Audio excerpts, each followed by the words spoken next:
You see the notification. It's just a simple hey. But your chest tightens. You swipe it away, telling yourself, I'll reply later. But later becomes 3 days, then a week, and now it feels too awkward to reply at all. You aren't a bad friend. You aren't lazy. What you're feeling has a name, and it's not what you think. This is called the Ostrich Effect, and Mia knows it all too well. Mia is the kind of person who genuinely cares about the people in her life. She thinks about them, she worries about them, but when her phone lights up, something inside her shuts down.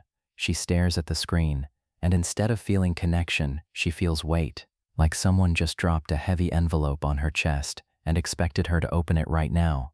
And here's what nobody tells you about that feeling. It isn't about the person texting you.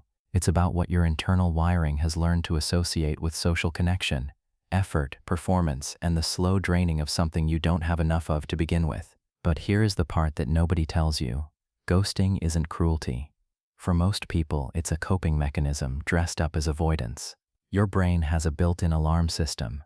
And for high-empathy people, people who feel everything a little too deeply, that alarm system has learned that social interaction isn't just a conversation, it's a transaction. Every text requires you to show up emotionally, to be present, to give a piece of yourself. And when you're already running on empty, your brain does what any exhausted system does. It shuts the door and puts up a sign that says, not available right now. This is called social battery depletion, and the more you genuinely care about people, the faster it drains. You think this is a personality flaw. It's not. It's a survival strategy your nervous system developed to protect you from complete emotional collapse. Now here's where the real wound is hiding. For many people who disappear from their messages, this pattern didn't start with smartphones. It started in childhood.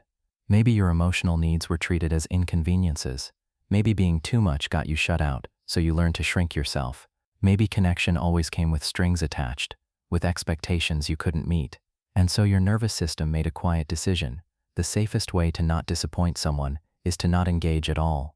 The pile of unopened envelopes isn't laziness, it's armor. So what do you actually do about it? You don't fix this with productivity hacks or notification settings. You fix it by starting small and going inward. First, name what's happening without shame. When you see that text and feel the tightening in your chest, say to yourself, my system is overwhelmed right now. That's okay. Not I'm terrible, just I'm full. Second, lower the bar for re-entry. You don't have to write the perfect response. A simple, hey, I've been really overwhelmed thinking of you, is enough. Most people don't need eloquence. They just need to know you're still there. Third, protect your recharge time like it's sacred, because for you it is. Solitude isn't selfishness, it's maintenance.